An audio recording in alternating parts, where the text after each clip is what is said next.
The man they called Reuben stood barefoot on the auction block, hands bound in rusted iron, a wooden tag dangling from his neck like livestock. His eyes, hollow from years of silence, scanned the faces before him, strangers bidding on his life like a pound of cotton. One buyer scoffed, "He's too old. Got any younger stock?" The slaver chuckled, yanked his chain and barked, "This one, he's got music in his fingers," they say. "Violinist or not, he'll plow." But Reuben didn't flinch. Deep beneath the grime and the scars, something flickered behind his gaze, something that said, "This isn't how my story began. And God willing, it won't be how it ends." Long before he was called Reuben, he was Malcolm Reed, a free man with a gentle voice, and the kind of hands that knew how to coax sorrow from a violin string. In Portland, Oregon, Malcolm was known for the music he brought to quiet corners of the city. The parks at dusk, the candlelit cafes, the old folks' homes where silence clung to the walls like dust. He was never rich, but he was proud. His freedom was not inherited easily. His father had bought it after years of saving every coin earned shoeing horses. That weight of history never left Malcolm's shoulders, even as he taught his children their scales or held his wife's hand under the dinner table. He lived in a modest home nestled at the edge of a pine grove where the river ran smooth. On Sundays, he played in church. On Mondays, he tuned instruments at a small music shop on Hawthorne Street. Life was not perfect, but it was his own. So when two well-dressed gentlemen from Boston approached him after a late-night performance with an offer too generous to ignore travel east to Washington and perform for a private gala, Malcolm hesitated. "It's good money," one of them said, tipping his hat. "They want something refined, something northern." Malcolm looked at his wife, who held his gaze for a long second before nodding. They needed the money, and Malcolm, ever the optimist, trusted too easily. He boarded the train that Friday with his violin case and his best shoes, promising he'd be back in a week. The journey east was uneventful, and the two men, Mr. Lane and Mr. Copeland, treated him with respect. They talked music, politics, and the hope of a better future for colored men. Malcolm began to believe he'd judged them too harshly. That changed the moment they reached Washington. The night before the supposed performance, they took him to a tavern for drinks. Malcolm wasn't one to indulge, but they insisted just one. For courage, they laughed. The last thing he remembered was lifting the glass to his lips, the burn of whiskey on his tongue, and the room tilting sideways like a sinking ship. When he woke, the world had changed. He was lying on a cold wooden floor, wrists shackled, his coat and papers gone. A man in uniform barked questions at him, name, status, ownership. When Malcolm said he was a free man from Oregon, the guard spat and sneered. "Then where's your proof?" He reached for his violin case. It was gone, too.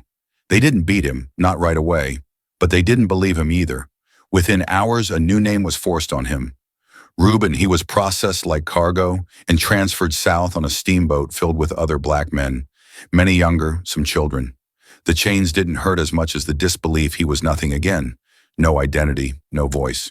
At night, he whispered his wife's name, Esther, and imagined the smell of pine trees back home. Each time he closed his eyes, he pictured his children playing near the river, wondering if they'd think he'd abandoned them. He didn't cry. He couldn't. If he did, he feared the man he once was might vanish for good. And yet deep within him, something resisted. Something refused to forget. By the time they reached the Louisiana coast, Reuben was just another body among hundreds. But Malcolm, buried beneath the filth and fear, still remembered every note, every letter, every inch of the life they stole. And though he didn't know how or when, he clung to one truth: if his story had been taken from him, then by God he would live long enough to take it back. The sun in Louisiana was different. It didn't just shine, it beat down like judgment. Malcolm felt it the moment he stepped off the steamboat, shackled to a line of men who had long stopped looking up.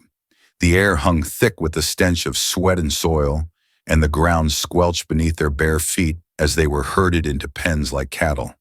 There were no names here, only numbers and tags and lashes. The men who spoke too loudly were silenced.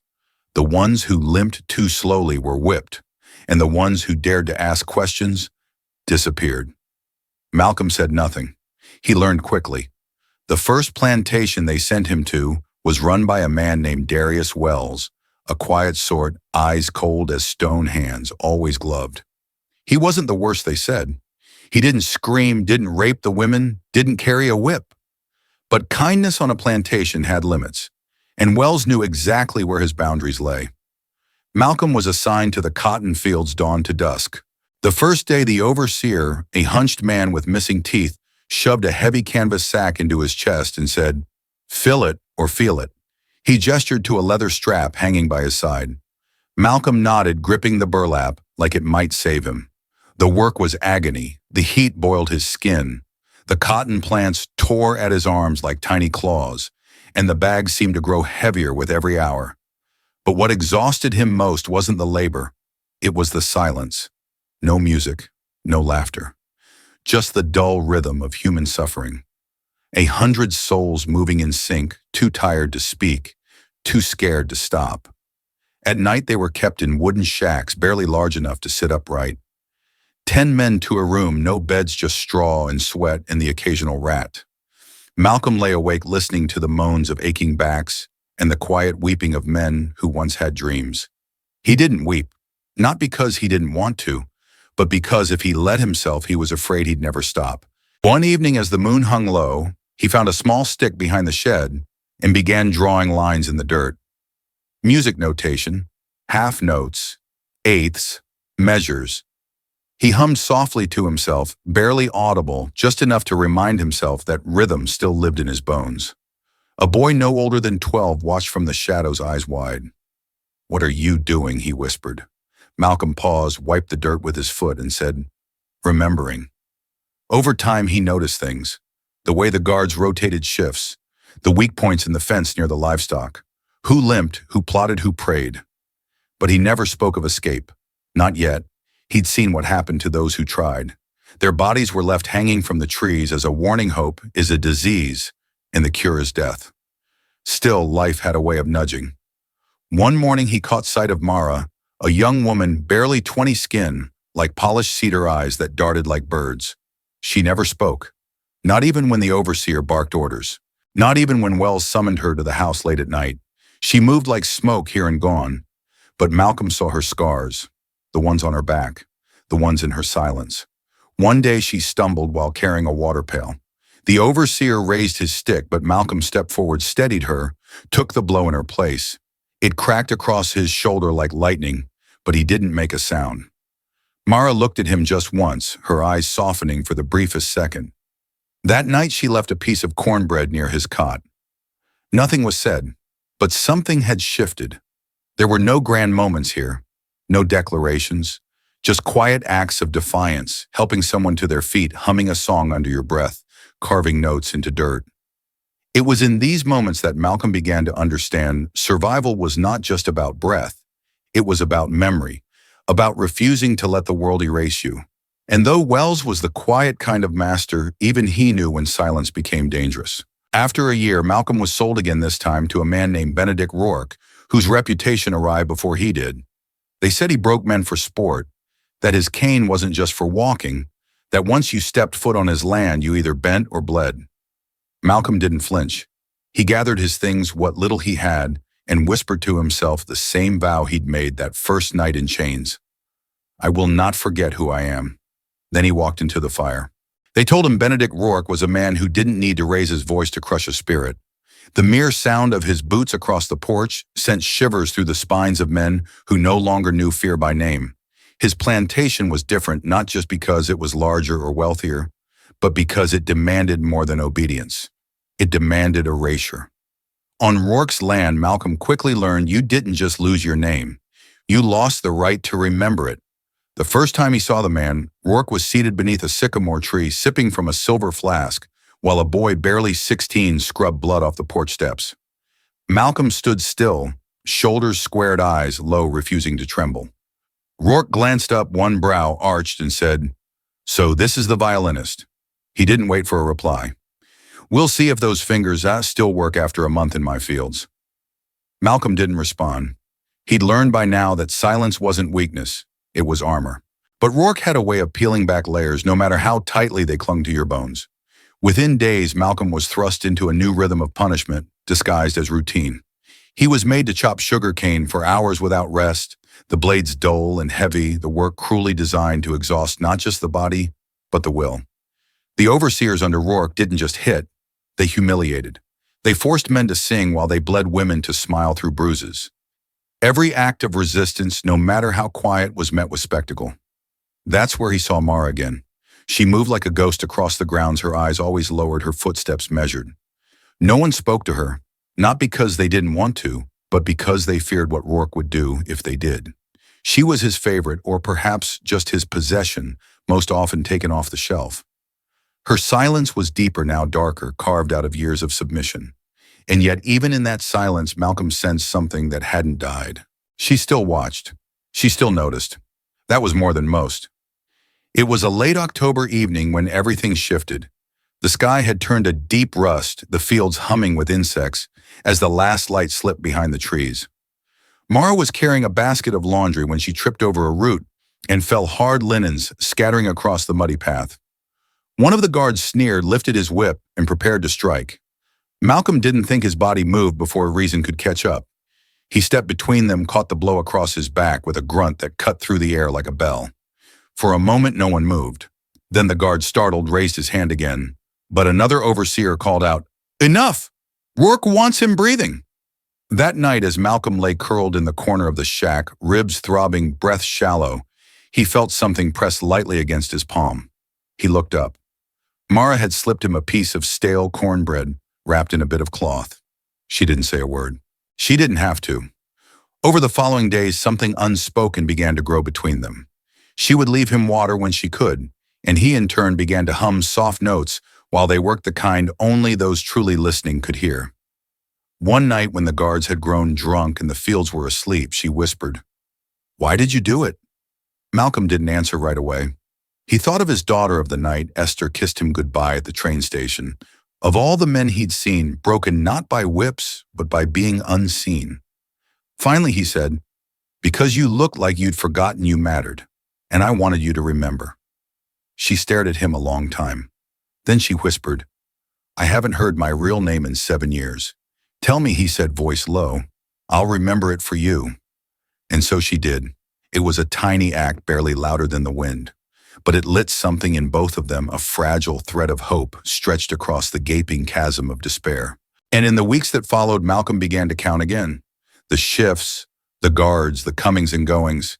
He didn't know what he was waiting for, but he knew it would come. And one day it did. A stranger arrived at the plantation, a white man with a northern accent, calloused hands, and a carpenter's gait. He was to help Rourke build new storage sheds. But Malcolm, the moment he heard the man curse the lash beneath his breath, felt something shift in the air. Maybe the thread was tightening. The man's name was Simon Hale, and he didn't belong there. You could tell from the way he walked, shoulders, unburdened eyes that didn't look through people but into them. He wore rough work clothes like the others, but his boots were too new, his hands too clean, and he cursed with the conviction of someone unafraid to be heard. Malcolm noticed him right away. Not because of what he did, but because of what he didn't. He didn't flinch when the guards barked, didn't avert his gaze when he saw the lashes on a man's back, and most of all, he didn't treat the people on Rourke's land as less than human. They were repairing a collapsed storage shed near the edge of the property, and Malcolm had been ordered to assist. Normally, the guards would never pair a slave with a white man unsupervised, but Hale had insisted, said he needed someone who could carry timber and understand basic measurements. Rourke, impatient and mildly amused, agreed. Malcolm kept his head low the first day, answering in nods and brief words, testing the waters. But Hale wasn't like the others. He didn't speak down to him, didn't bark orders. He spoke plainly, like a man who believed words could do more than wound. And when one of the guards scoffed that he was wasting his time being gentle, Hale didn't argue, he just kept working, quiet but steady. By the second day, Malcolm found the courage to ask where he was from. "Nova Scotia," Hale replied, driving a nail into the beam. "But I've been through Ohio, Pennsylvania. I go where work calls." Malcolm nodded. There was a pause. Then Hale added, almost as an afterthought, "Don't much care for this place, though." It wasn't the words, but the way he said them, soft, deliberate, like someone dropping a stone into a still pond and waiting for the ripples. Malcolm didn't answer right away. He waited until they were stacking lumber behind the shed out of earshot, and then in a voice barely louder than breath, he asked, Do you believe in freedom for men who look like me? Hale didn't blink. I believe in freedom for men who look like anyone. It took another 2 days before Malcolm trusted him enough to speak the truth. Not all of it, just enough. My name isn't Reuben, he said one afternoon as they loaded planks onto the cart. It's Malcolm. Malcolm Reed. I was born free in Portland. I was tricked, drugged, and sold. Hale set the plank down slowly.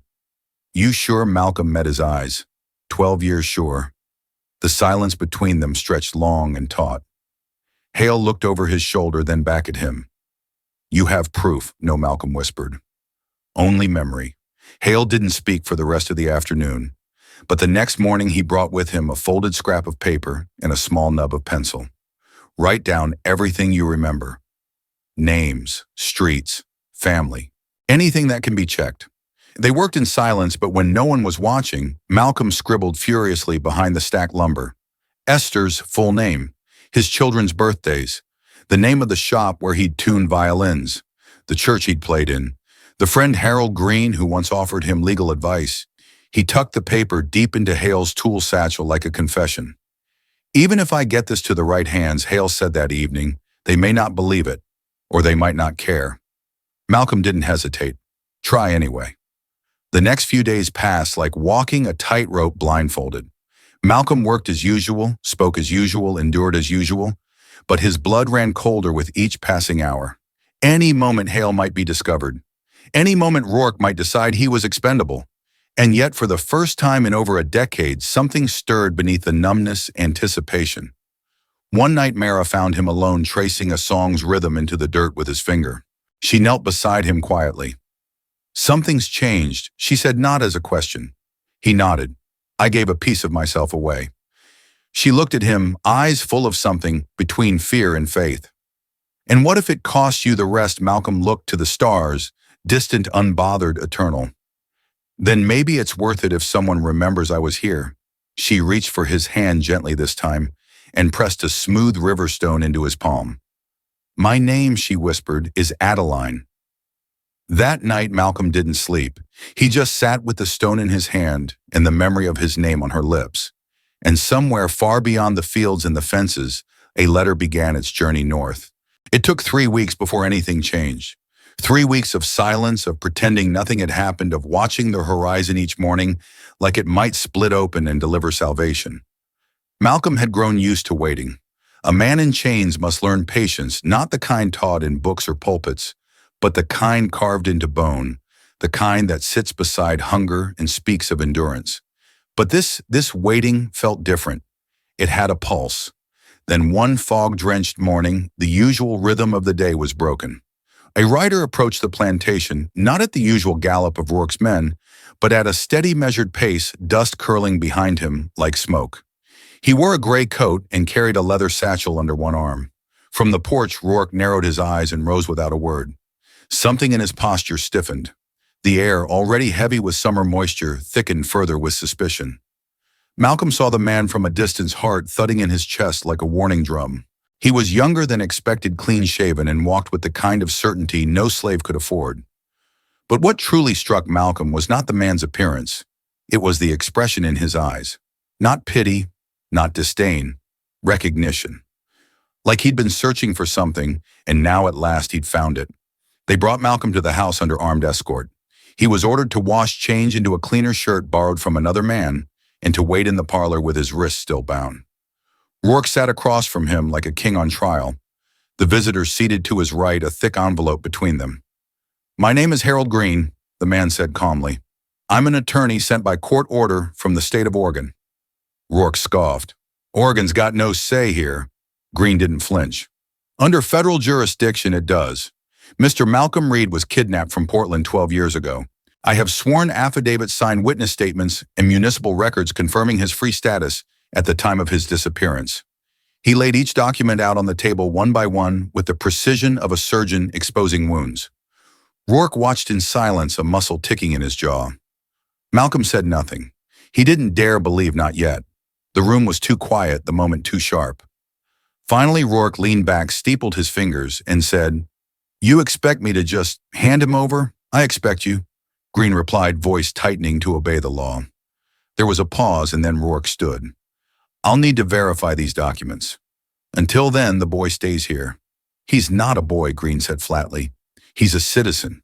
They locked Malcolm in the grain shed that night, not trusting the barracks. There was no window, no light, just the smell of rot and dust and old corn. He didn't sleep. He didn't eat. He pressed his forehead to the wooden wall and counted the hours and heartbeats. That same night, Adeline slipped through the shadows and pressed her ear to the door. Is it true, she whispered. I don't know, Malcolm said, but someone remembered me. She was quiet for a moment. Then if you go, will you forget me? No, he answered. I'll remember for both of us. 2 days later, the answer came. The documents were verified. The signatures were authentic. The testimonies were real. The federal marshal had been notified. Rourke had no choice, but he didn't let go easily. As Malcolm was led toward the carriage, waiting at the gate, Rourke appeared at the porch, rifle slung across his shoulder. You walk out of here, Reed, he called, and you'd best never look back. There's no safety for men like you, no matter what papers you carry. Malcolm paused, turned slowly, and looked him dead in the eye. I didn't survive 12 years to be afraid of men who live in fear of truth. The guards tensed, but Rourke said nothing. He turned and went inside. Malcolm climbed into the carriage. Harold Green offered a quiet nod. The horses began to pull away, wheels crunching over the gravel like bones. Behind him, the gates closed with a sound that felt like thunder. He didn't cry, but as the plantation faded into the trees, he reached into his coat and clutched the smooth river stone still wrapped in cloth. He didn't speak, but he remembered her name. And as the carriage rolled toward the rising sun, he whispered, not for anyone else to hear, not even for the lawyer beside him, but for the boy he used to be. I'm coming home. The road home wasn't lined with celebration. There were no banners, no brass bands, no justice that came dressed in gold. Just trees that passed like ghosts and miles of silence too thick to name. Malcolm sat stiffly beside Harold Green, the lawyer who had saved his life with parchment and persistence. They spoke little. What was there to say between them lay 12 years of lost time, and beyond that Portland home, the fragile memory of a life once his. When they finally arrived at the edge of the city, Malcolm didn't recognize it. The buildings were taller, the streetcars louder. Even the air smelled different, like iron and rain. He looked out the carriage window, scanning the faces on the sidewalks, searching for something familiar, anything. But everything he'd once known had shifted in his absence, as if the world had moved forward without bothering to leave room for the parts of him still stuck in the past. His home stood where he left it, a narrow wooden house shaded by old pines now creaking with age. But the garden had grown wild, the paint on the shutters had peeled, and the fence leaned like it had grown tired of standing. Still, when he stepped out of the carriage and stood at the gate, his hands trembling. It wasn't the house that broke him. It was the voice that called out, soft and disbelieving. Malcolm. Esther stood on the porch, older, thinner, the weight of 12 winters etched into her shoulders. Her hair was streaked with gray now, and her eyes, those eyes that had once danced in candlelight, widened with a pain too deep for words. She didn't run. She didn't cry. She simply stood there as if moving might shatter the fragile reality forming before her. He took a step forward, then another, and suddenly she was in his arms, sobbing into his chest, clutching his shirt like it was the last solid thing in a world that had gone soft and cruel. Behind her, two figures appeared, a young man and a young woman, no longer children, but not yet hardened.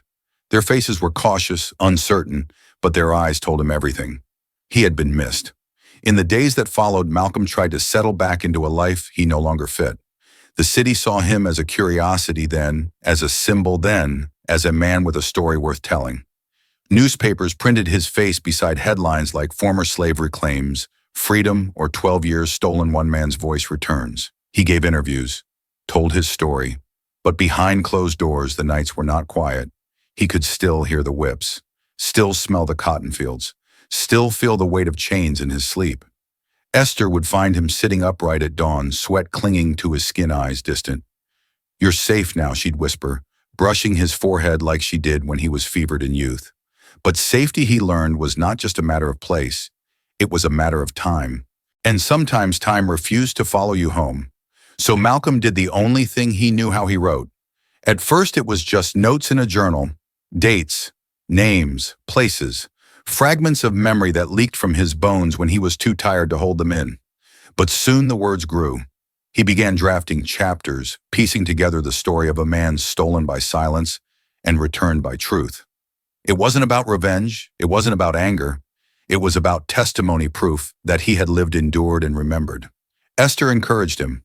Their daughter Clara typed his words, her fingers flying over the keys as if she could erase the pain by giving it form.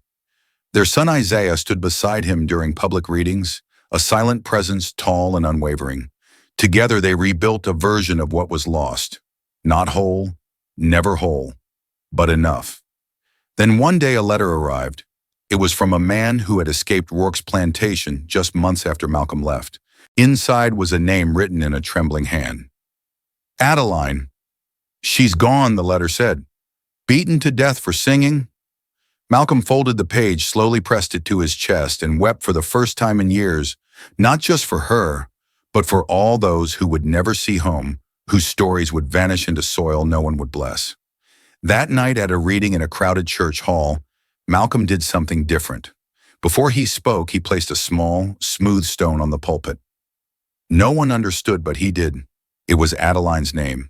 It was memory made real. And when he finally spoke, his voice steady and low, he didn't just tell his story, he told hers. Long after the church emptied that night, long after the applause had faded into whispers and the chairs had been stacked against the walls, Malcolm remained at the pulpit. He stood in the hush that followed, witnessed his hand resting gently on the stone that bore no inscription, but held more weight than any name chiseled in marble. It was not a token. It was not a relic. It was memory, one not meant for display, but for bearing. The next morning, the Portland Tribune ran a headline that simply read, "He told her story too." And people began to listen differently. In the months that followed, Malcolm's readings grew into something more than storytelling. They became a reckoning. He no longer stood alone behind the lectern. He stood with names, the names of those who hadn't survived, whose bones lay beneath sugarcane fields and riverbeds forgotten by the world that consumed their labor but refused their humanity. He spoke of Adeline, of a boy named Jacob who died with a hymn on his lips, of a woman known only as Belle, whose hands never stopped trembling after her daughter was sold. At every appearance, he placed a new stone on the stage. Small, ordinary things gathered from rivers and roadsides, but each one sacred in its purpose. He said their names not with sorrow, but with steadiness, offering back the dignity that had been stripped from them one whip at a time. The book was published that winter. 12 years in chains, sold faster than any of them expected, passed from hand to hand in parlors and schoolhouses, read aloud in kitchens where mothers wept and fathers clenched their jaws. It was more than a memoir. It was a rupture exposing wounds the country had tried too long to bandage with silence. Still, Malcolm remained grounded. He refused the medals, declined the honorary degrees. He accepted one invitation, though, an address before Congress requested by a rising senator who had read his book 3 times and declared it the conscience we forgot we needed. On that day, he wore a plain dark suit, the cuffs a little frayed, and carried his violin case not for effect but for comfort. The chamber was filled with rows of polished shoes and polished egos, but Malcolm wasn't there for them. He was there for Adeline, for his children, for the man he might have been if no one had intervened. He spoke slowly without theatrics. He told the truth not just of what was done to him, but of what had been done through him. How survival was not a victory unless it carried others forward. How silence could be a tool for staying alive but never for living fully. How freedom wasn't something one was given, it was something one remembered and then fought for again and again. He ended his speech not with triumph, but with a song. It wasn't written on any page, and he didn't bring the violin to his chin. Instead, he hummed it softly the way he had done in the fields when hope was a flicker in the dark. It was a melody no one knew, but everyone felt. A hymn without words, a prayer in motion. And when he opened his eyes, the chamber was silent. Not because they didn't know how to respond, but because for once they chose to listen. In the years that followed, Malcolm returned to the house beneath the pine trees. He planted new gardens, painted the shutters blue. He taught neighborhood children how to play music, not for applause, but for memory. His wife tended the roses out front, while Clara began writing a book of her own. Isaiah became a teacher, soft-spoken like his father, but no less fierce. Visitors still came. Some were strangers. Others brought their own stories, their own scars. Malcolm never turned them away. He would sit on the porch with them, a pot of coffee between their knees, and say, "Tell me your name first. Then we'll begin." No monument was ever built in his honor. No statue cast in bronze. But on the bookshelf in every public school across Oregon, his story sat worn and underlined. And on a hill just beyond Portland, where wildflowers bloom with reckless freedom, each spring there is a quiet stone garden, each one unmarked, each one sacred. And every spring, when the wind moves just right, you might hear it soft and steady rising from the earth like breath. The sound of a man who once had everything taken and still chose to give the world a song. If this story moved you, if it reminded you that survival is not enough without dignity, share it with someone who still believes in justice. Thank you for listening, for remembering, and for keeping the light on for those history tried to silence. Until next time, stay true, stay human.